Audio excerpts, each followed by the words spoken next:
Hi, I'm LaCroix, Commander of Baron Scribner's American Legion Post 6 here in Stevens Point, Wisconsin. I'm here with my guest, Will Lehner, a World War II veteran and a survivor of Pearl Harbor.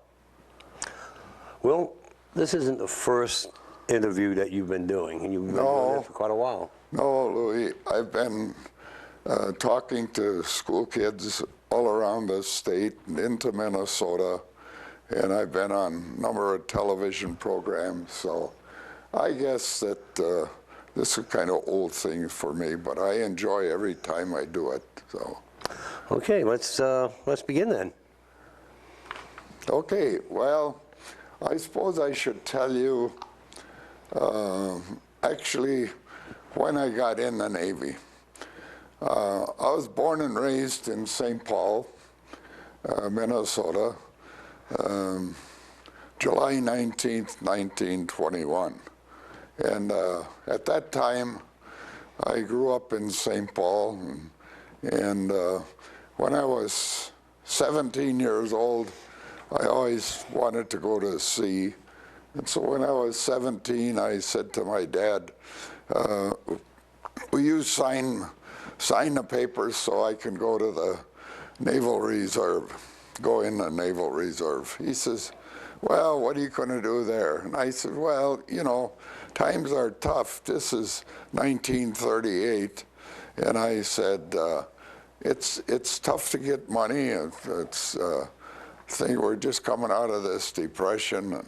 And I said, by belonging to the Naval Reserve, I go to practice, and we go on a cruise every year. And I said, that'd be good. I says, I get a couple extra bucks. And he said, well, okay. So he signed, and I joined in December 5th, 1938.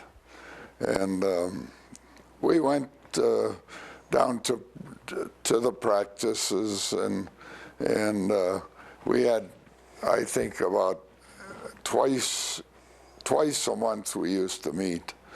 And then in the summertime, we'd take a cruise on the Great Lakes. When we leave St. Paul, and we'd take the old Sioux Line Railroad over to Duluth, and we'd catch an old gunboat over at Duluth, and we'd go out on the lakes for 2 weeks and do our duty and practice like we're just in the Navy. And that went along good.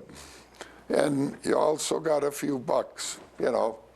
So I liked it. And well, then we went on, I think I went on 1938, 39, no, it was 39 and 40 I went on the cruises.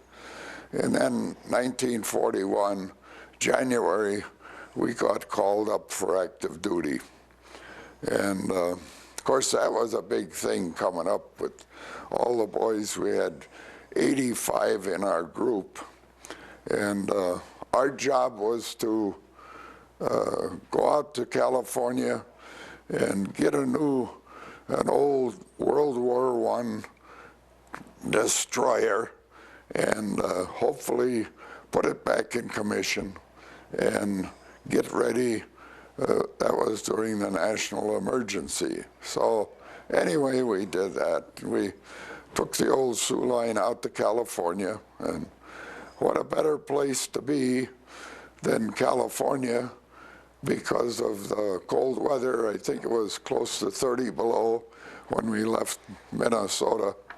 We got out to California, and took us 3 days to get out there, but got out there, and as we came into San Diego, the guys all opened the windows on the old coaches, and as we slowed down and went by the orange groves, everyone would reach out and grab an orange.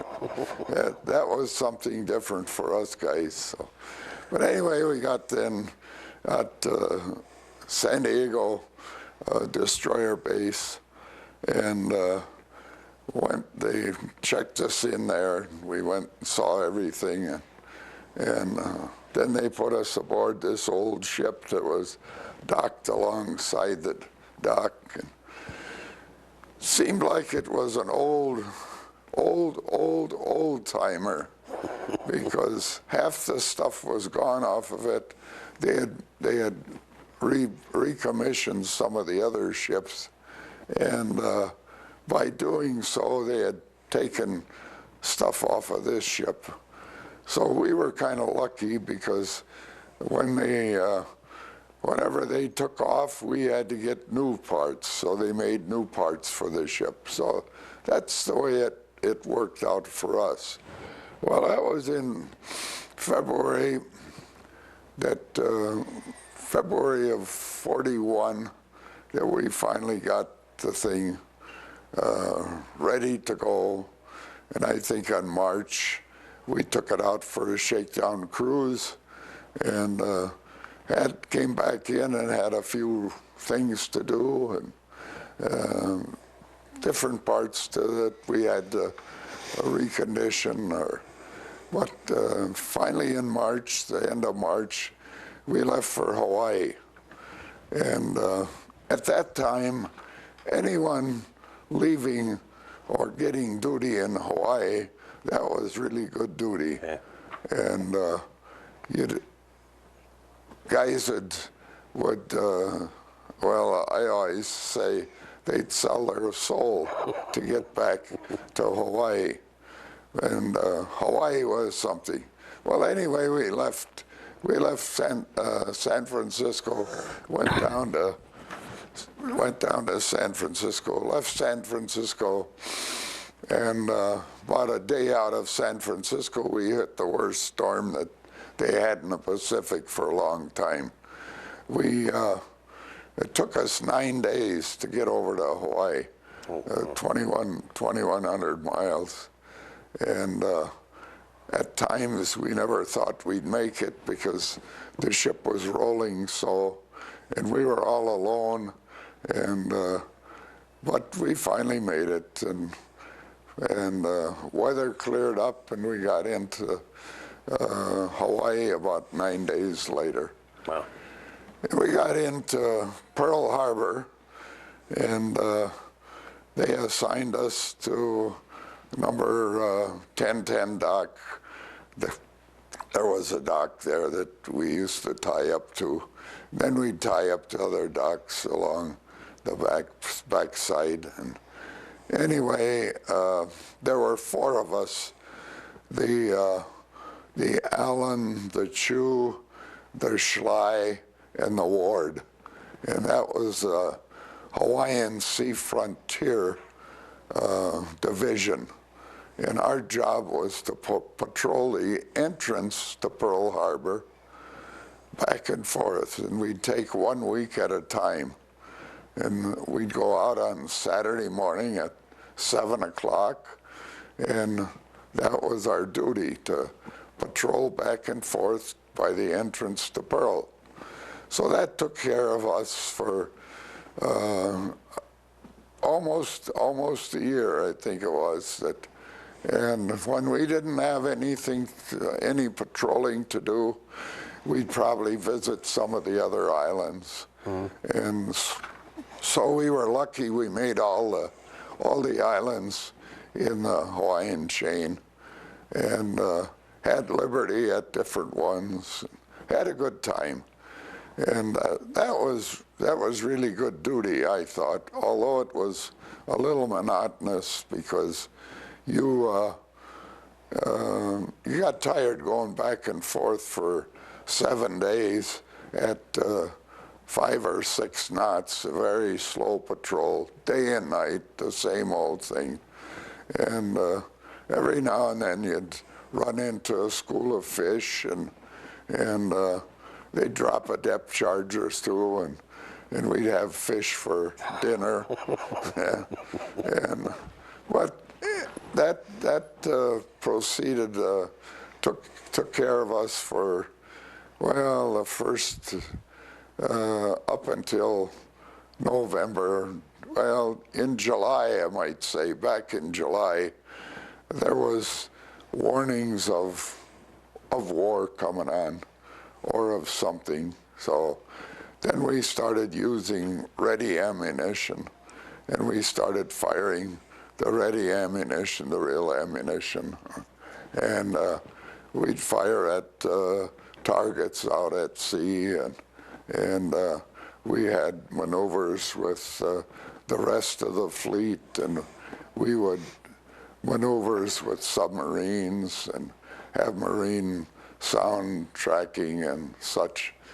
But in November or December 5th, we got a new skipper aboard, WWII Outerbridge, who had just come back from China, and this was his first command. He was a young lieutenant, never had command of a ship before, but he had been on some of these old destroyers, so he had some experience on destroyers. Well, he came aboard on the 6th, and 7th of December, no, it was the 6th of December, we pulled out, which was a Saturday. We pulled out Saturday morning for our regular patrol. Sunday morning, about 3:30 in the morning, we got a general quarters. That's go to battle stations, which we did. And right away we thought, well, this guy is going to be a pretty tough character because he's drilling us pretty hard. And so anyway, we went to general quarters. Nothing happened. We didn't see anything. But half hour or so later, maybe 45 minutes, we secured from general quarters, went back to sleep. Then about 6 o'clock in the morning, another general quarters.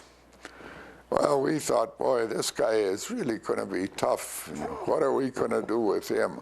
A new skipper, and he's training us like this on a Sunday morning. And we couldn't believe it. But anyway, at that time, we got word that someone had spotted a periscope in the area. Well, we didn't know of any submarines of our own around there, and any of our submarines had to have an escort. So we thought, well, it's just something that someone thought they saw. Well, about 6:30, we finally got word that we saw a submarine, conning tower of a submarine. And the skipper said, load all guns and be ready to fire. And anything was not supposed to be, no boats, no submarines, no ships or anything in that area. Mm-hmm. That was restricted area. So they more or less went by that rule, and the skipper said, anything is in here, we'll shoot at it and sink it. And sure enough, they saw the conning tower coming up, and the small conning tower, we'd never seen anything like that before, but the skipper said, number one gun, fire at it, and number one gun fired, and didn't have a chance. My job was after ammunition handler. I was aft, so I didn't have anything to do other than stand and watch, and if they needed more ammunition, to get it from below and get it up to the guns. So that day I didn't have anything to do yet. So I was watching, and I saw that submarine. It was probably out 50 or 100 yards from us.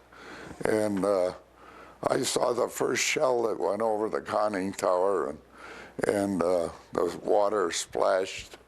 And I said, boy, that was pretty close. And then number 3 gun had the next chance to fire. And they said, number 3 gun fire. And we were doing about 20 knots at that time. So there, that was pretty good shooting to fire that close to the conning tower. Well, the next number 3 gun fired at it, and they had a better shot, and they hit it right below the conning tower in Hull. And I saw it when it got hit, and it kind of waved over, bent over, the conning tower went over, and then righted itself and came straightened up again, and then it started going down. And I thought, sure, we got that. I saw it get hit, and I saw it wave, and then come back down, and then it started going down. And I was standing next to the side of the ship, and when that thing came under, it came right under the ship where I was standing, and I could see it, and I thought, geez, I never saw a submarine like that. It looked like an old rusty, what would you say, one of these culverts. It looked like it was rusty, and it wasn't very big around. It was probably 5-6 feet around, and I didn't think that we had anything like that. I had never seen anything like that before. So anyway, that went down, and as it went down, the skipper gave orders to drop depth charges. So he dropped 3 depth charges, I think it was 3 or 4 depth charges, and a lot of stuff came up, but people later said, oh yeah, I saw the sub come up, but I never saw anything like that. Well, anyway, we continued our patrol. Then shortly after that, we saw Japanese sampan, one of those fishing boats, and that was in restricted waters. So we said, well, the skipper says, well, we got to go and check on that. Maybe that had something to do with that submarine that we just sunk. And prior to that, the skipper had radioed into Pearl Harbor that we had fired upon and sunk an unidentified submarine in restricted waters. So they had the report right after we fired at it, and it went down. But we went over and investigated this sampan, and they seemed like none of them could talk English. And skipper said, well, he said, get a boarding party. He said, we'll go aboard the ship, and he said, we'll take it in. And about that time, someone came up from down below, and they said, what is it, Captain? He could speak English just as well as you and I. And they said, well, you're not supposed to be in this restricted water. So he says, we're going to have to escort you into Honolulu Harbor. So we called the Coast Guard and told them that we had a sampan. We didn't know whose it was, but it was a sampan out there, fishing boat in restricted waters. So they said that the Coast Guard said that they would come out and intercept it.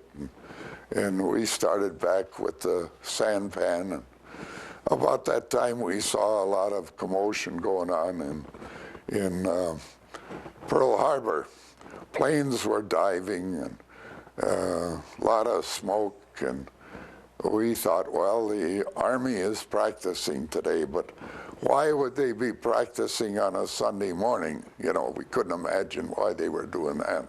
Mm-hmm. So anyway, we came back to our normal position, and the Coast Guard had taken over escorting this sampan in, and we back by the entrance to Pearl, and all of a sudden 2 planes came over us, and one on each side of us, and they came right on down and dropped bombs on each side of us and lifted the back end of the ship up.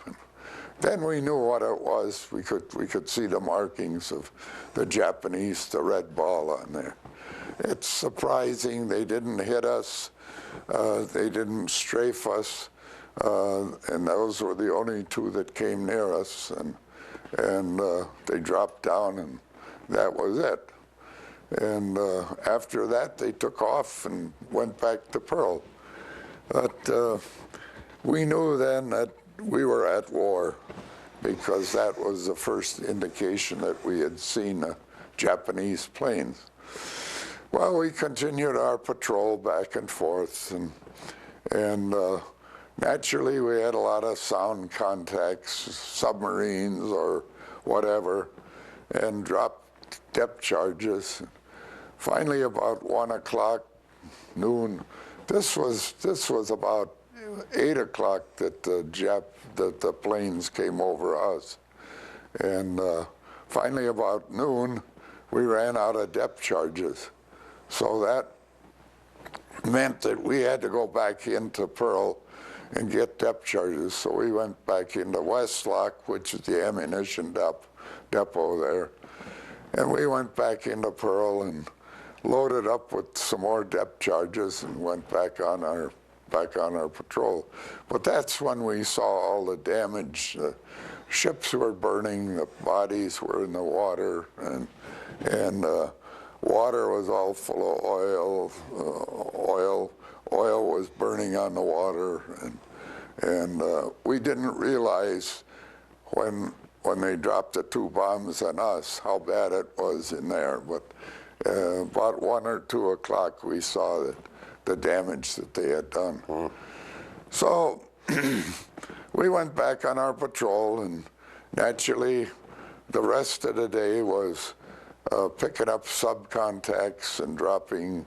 We never got any subs or never saw any subs come up to the surface, but we did know that we were getting contacts, whether they were fish or whether they were actually sub contacts.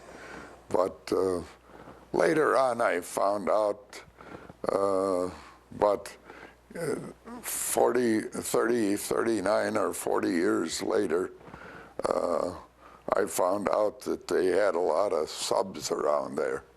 And it could have been that we had sub contacts. But we continued our patrol, and no more Japanese. They made another raid about 9 o'clock in the morning. The first one was 8 o'clock, and the second one was about 9. And that was about the whole scope of it. Well, that night we had orders to repel any invasion force.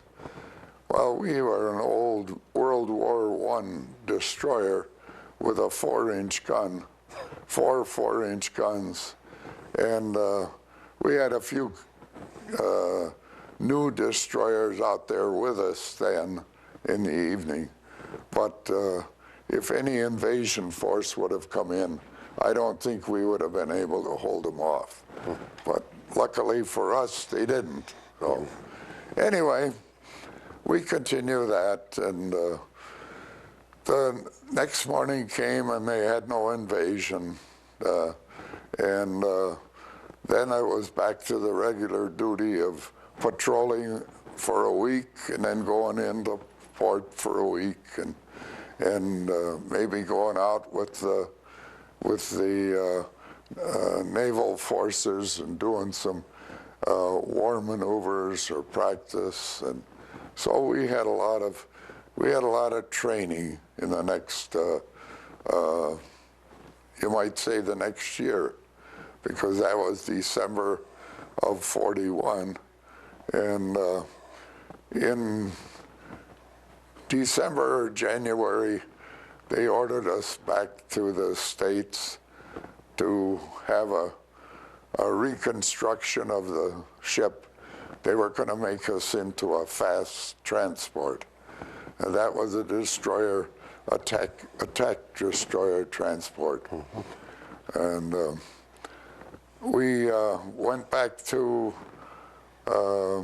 Bremerton, Washington, and went into Bremerton and had our ship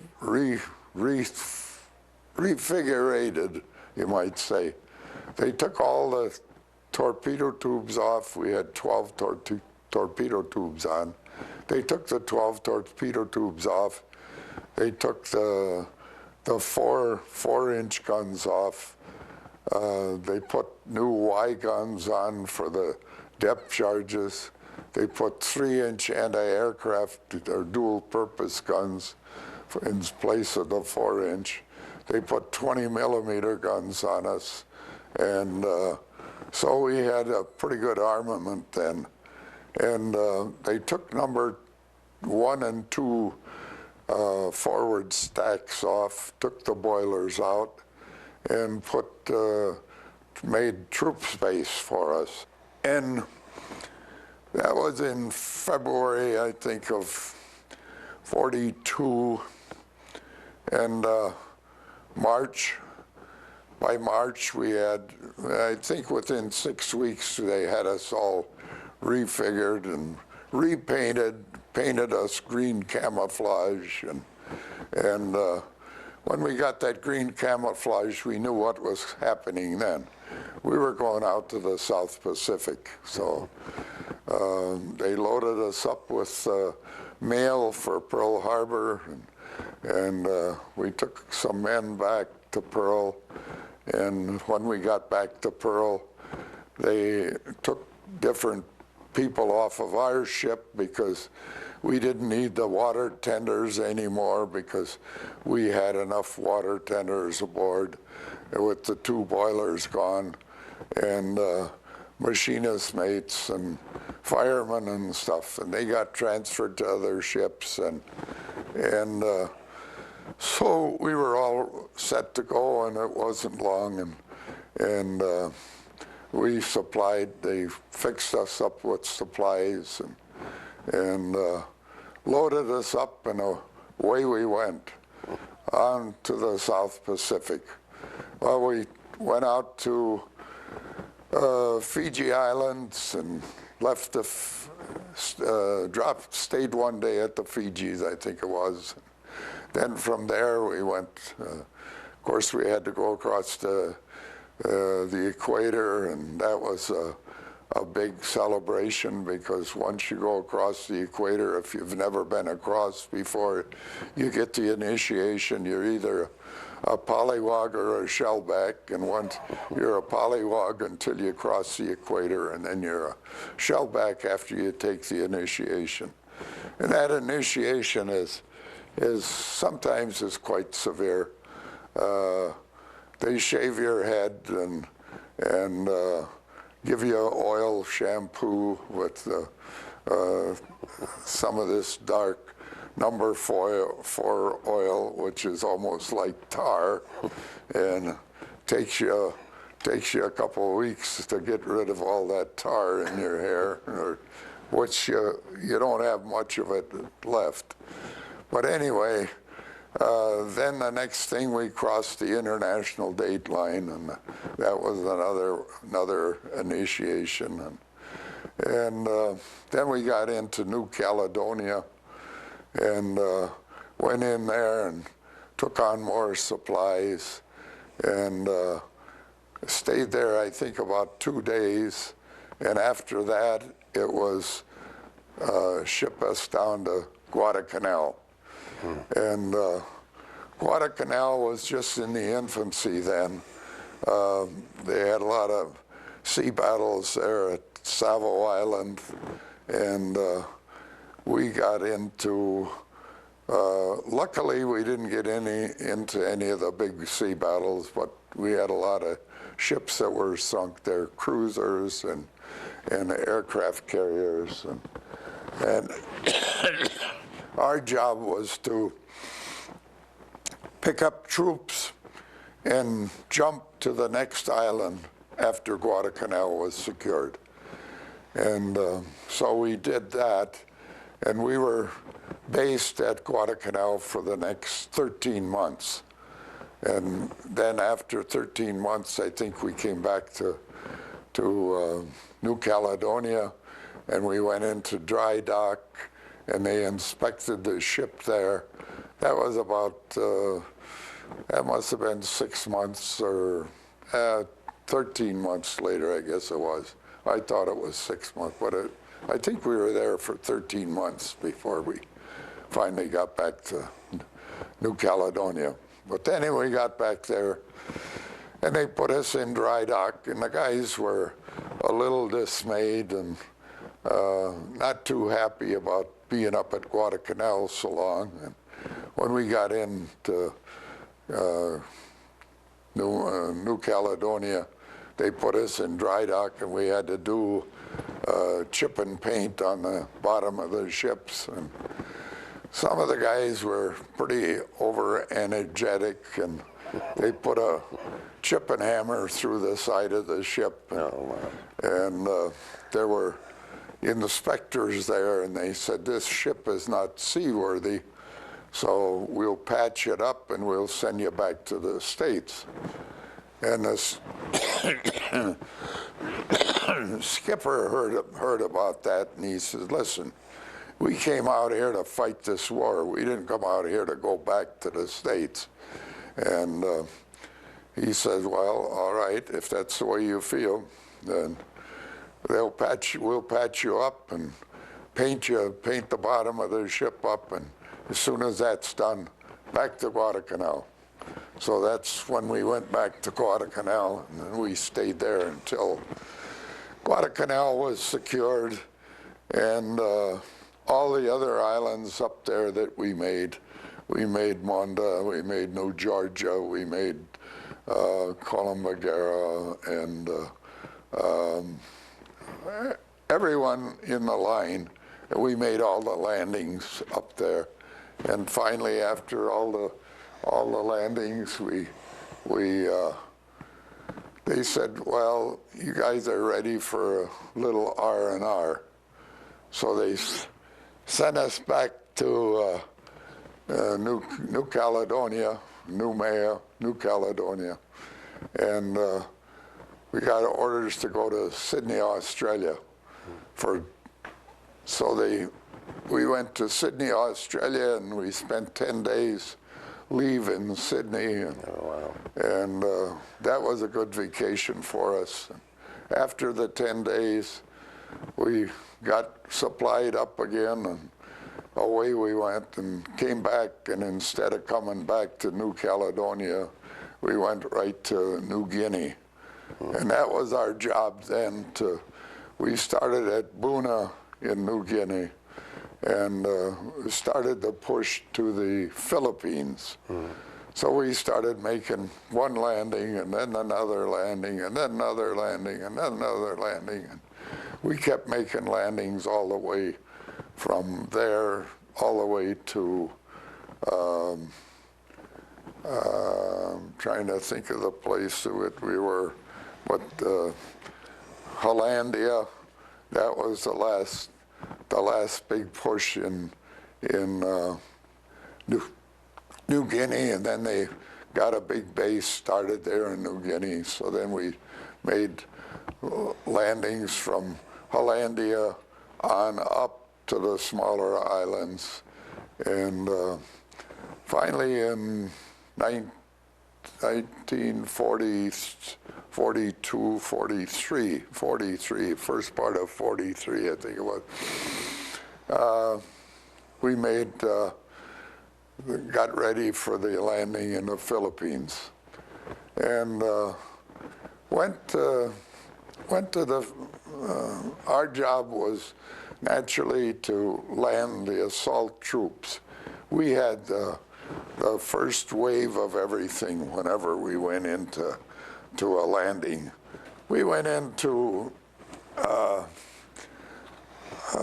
Dinagat, which was a small island just outside of Leyte, and that was supposed to be a headquarters for the Japanese at that time.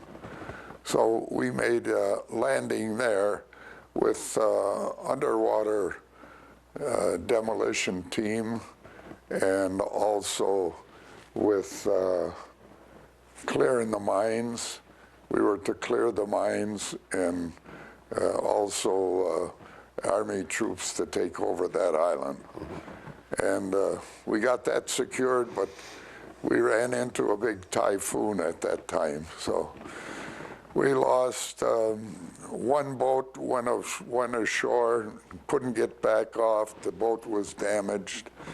And we had to up anchor and ride out the storm that night. And we finally got 3 of our boats back.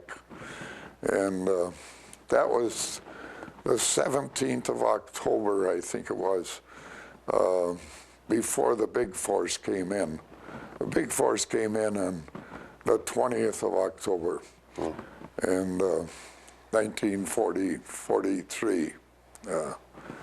And 43 or 44, I can't remember.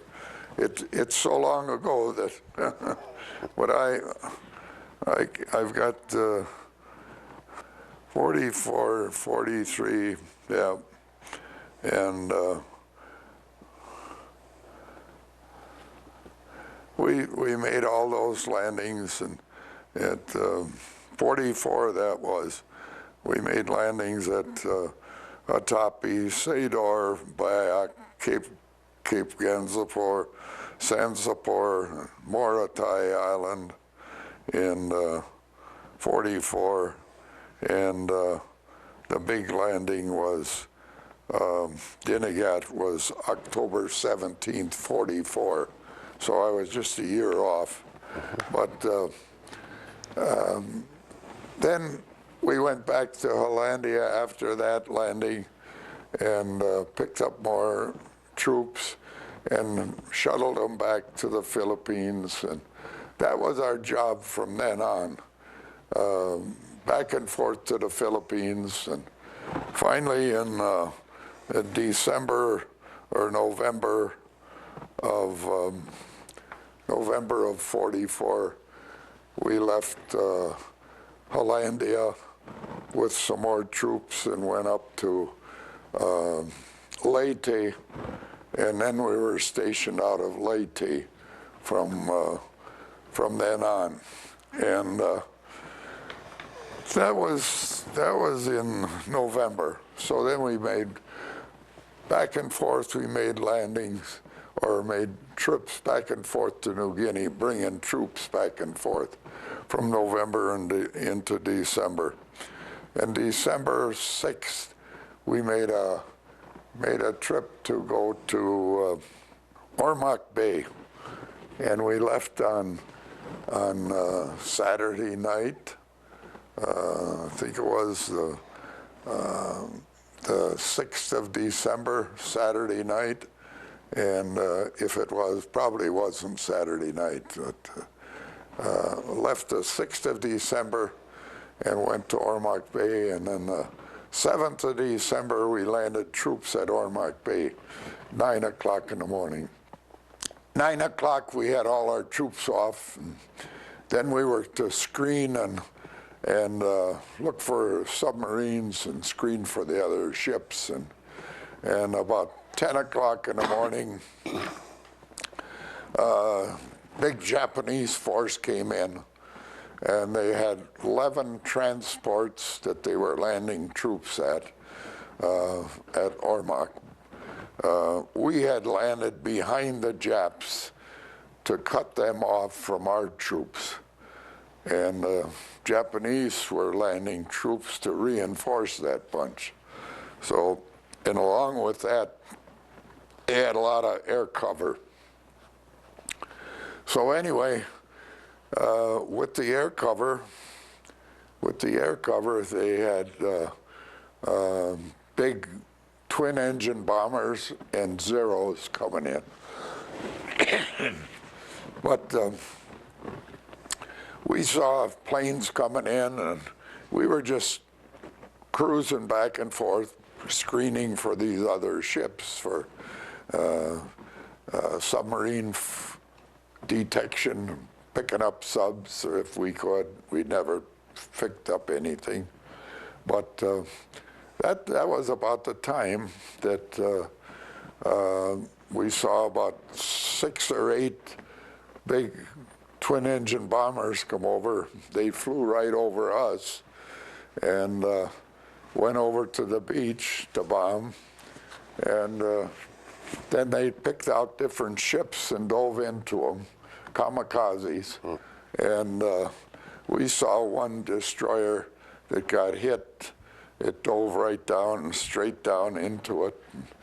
And we saw the big explosion. That was probably about a half a mile away from us at the time.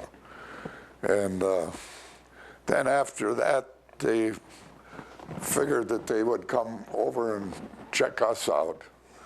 So 3 of them came down on us, and my duty was, I was first loader on number 4 gun, which was aft.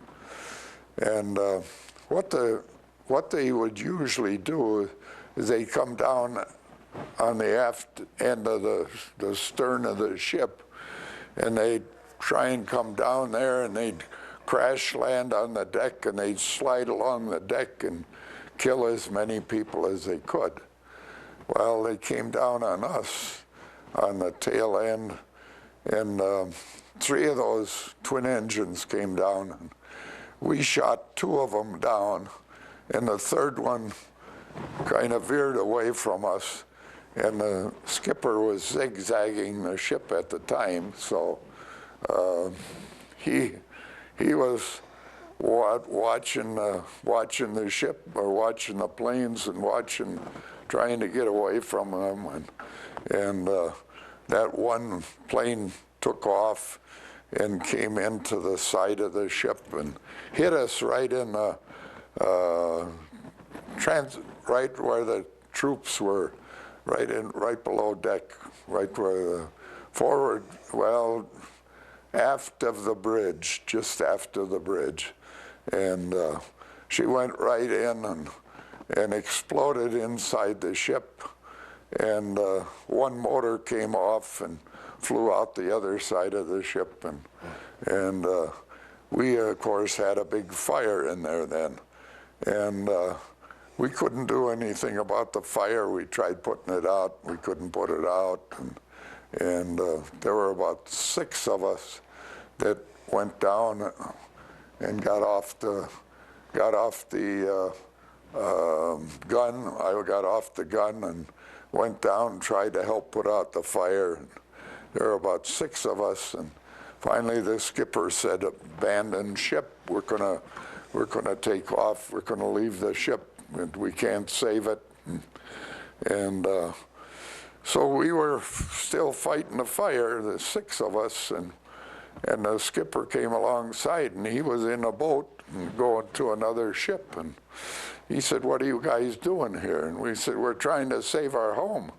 And he says, "I told you, abandon ship, and I mean it." He says, "This is the last boat that's going." So he says, "There's one boat more right down here." And he says, "I want you to get in it and get off the ship right now." So we got off, I got off, and they took me to another ship. And I never even hit the water. Went to the screw guard in the back and stepped on the screw guard, and from the screw guard right into the boat. And so they took me to another ship, and they had about 3 of us on that boat, and there were 3 of them on the other boat that went with the skipper. And anyway, they continued that.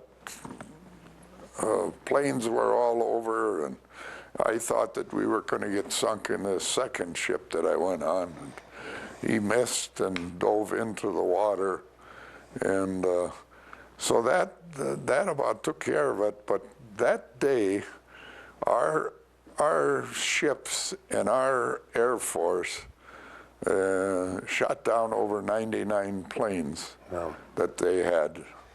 And it so happened that Major Bong, who was an ace, was there at that time. Oh, gee. And shortly after that, I found out that they transferred him back to the States, and it wasn't long after that that he got killed in a he was test pilot then, and he got killed in one of the first jet planes that they were testing. So, but then they took us back to Leyte, and after Leyte, I was to go back to, we all had to go back to Hollandia, and they took us back by different ships, and we all met back in Hollandia. And back in Hollandia, we all got together, the group all got together, and then they issued us new clothes and a Bible or whatever shoes and that we needed. And I had my own shoes, and most of the guys had their shoes, but they only had what they were wearing when the ship went down. So, and then they shipped us back to San Francisco, and went back to San Francisco. We got back to San Francisco. I think it was 31st of December, something like that. Either the first of the year or the middle of January. Got back to San Francisco, and we went to Treasure Island Naval Base there, and I was transferred to the hospital, Naval Hospital in Oakland, and there were a couple other guys from my ship that were transferred to Oakland, and some of the other guys were transferred to, had leave to go home, and when they got back, then they went to new ships or went to other ships. And so I spent 5.5 months in Oakland Hospital, and then that was in 1944, 45, because we got sunk December 7th, 1944, 3 years to the day after Pearl. And so that was 45 already, and the war was kind of slowing down. We had the upper hand then. And they didn't want a lot of the enlisted men that had high ranks, and I was acting chief at the time, and so they thought it'd be better to get rid of me. So they gave me a medical discharge, but I had almost 8 years, so, and I wanted to stay in because I was already acting chief, and I would have made chief, and then I would have had a pretty good start on my career. Yeah. But anyway, they sent me back home in August of 44, and when I got back home, I thought, well, what am I going to do now? And then in September, the war was over, and so I decided that, hey, I better get a job. So I got a job and went to work, and I had a number of different jobs that I worked on, and I worked on the railroad, St. Paul to Seattle. I was second cook there, and that didn't go too well with my fiance because I was gone from Tuesday until Saturday and Sunday, and then I'd go out again Tuesday. So that didn't go very good. So after that, I did sales work for a while, and finally I thought, well, the best thing for me is to go to school. So then I signed up at Dunwoody Institute, which is a college, industrial college, and I went to industrial college there and graduated from there. Then I finished that job, and I went to, well, after I finished that schooling, then I went on a job, and I was a printer, and so I was a printer for, well, I was printer here in Stevens Point. I came here in 1949, and I was working at the Worth Company for a while, which is now Spectra Print, and then I worked. I worked at the Worth Company, but I worked at Valley Sales, which was Spectra Print, and then I went to work for the Worth Company, and I worked there for 32 and a half years, and finally retired in 1986, and I've been retired since then. This is 20 some years, so I had a pretty good time of it. And, I don't know if we're going to continue this or not. It kind of ends my career on the ship, but I've got other things that I could tell you about later on. I've had interviews with the History Channel. I've had interviews with the Discovery Channel.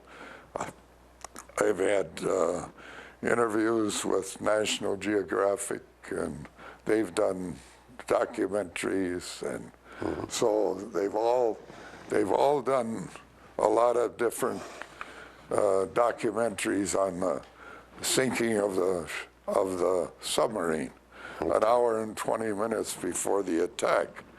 But I just got through with an interview out in California in November that has to do with the last of the 5 midget subs that were sent over by Japan. And they've got track of 4 of them, and they think that they found the 5th one. And I'm supposed to go to Hawaii in February and do another documentary on that 5th submarine. So I'm looking forward to that. It's a short time from now, and hopefully they'll be able to take me over there. Right now, it's undecided when they're going to do it. First it was January, and now it's pushed up to February, and they've had trouble with the ship that takes the 2 submersibles out there. So I talked to Terry Kirby, who operates the submersible, and I think I talked to him about 2 weeks ago, and he said that the ship was supposed to go in for repairs this past Friday. And if that's the case, and they get it done in time, then they'll have the schedule the same as the 8th of February I plan on leaving. So not knowing what to do, I'm just sitting tight and hoping that everything will go along good. But Are they thinking of raising that sub? no, they'll never raise that raise it? sub. Okay. That's down there. The 2 men were still in there, and I had a chance to go down in a submersible and with the University of Hawaii and see that sub.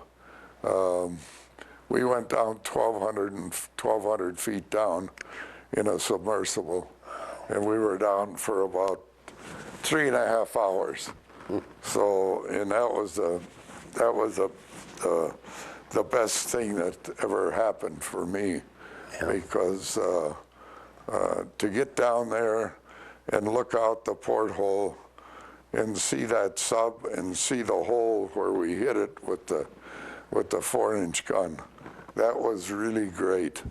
And hopefully, I thought that I might be able to go down in the submersible this time, but they told me ahead of time that, no, you've been down once, and it only holds 3 people. So we can't let you go down. We got other people that want to go down and see that.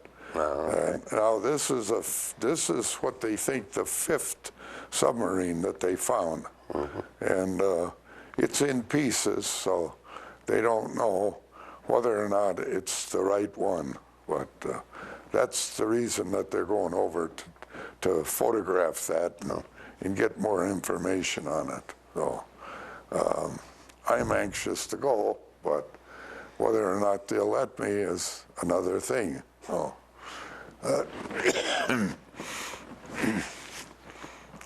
don't know if they're going to continue this. I got nothing more to say on this part.